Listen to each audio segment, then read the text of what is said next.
రాజధాని విషయంలో చంద్రబాబు అనుసరిస్తున్న విధానం ప్రజా వ్యతిరేకంగా ఉందన్నారు సిపిఐ జాతీయ కార్యదర్శి రామకృష్ణ. ఇప్పటికే రాజధాని పేరుతో 33,000 ఎకరాలు సేకరించారని, ఇప్పుడు భూసేకరణ అంటూ నోటిఫికేషన్ ఇవ్వడం సరికాదన్నారు.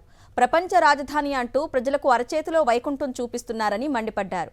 ప్రజాధనం దుర్వినియోగం చేస్తూ ప్రచారం చేసుకుంటున్నారని ఆగ్రహం వ్యక్తం చేశారు సిపిఐ రామకృష్ణ. చంద్రబాబు నాయుడు గారు అనుసరిస్తున్న విధానం ఫలితంగా పాపం అభిమానించే వాళ్ళలో కూడా కొంతమంది దూరం అయ్యే పరిస్థితి వస్తూ ఉంది.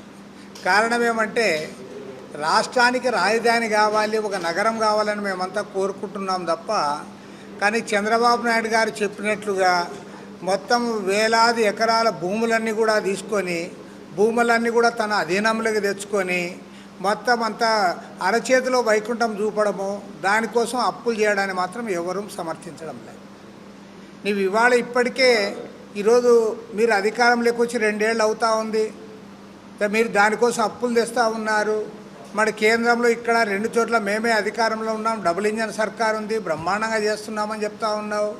మరి అక్కడ చేసి చూపాలే తప్ప మీరు ఇంకా ఇది కాదు, ఇంకా 50,000 ఎకరాల భూములు తీసుకుంటాం, భూములన్నీ కూడా మా అధీనంలోకి తెచ్చుకుంటాం, మా ఇష్టానుసారం మేము చేస్తామంటే అది ప్రజలు హర్షించడం లేదు.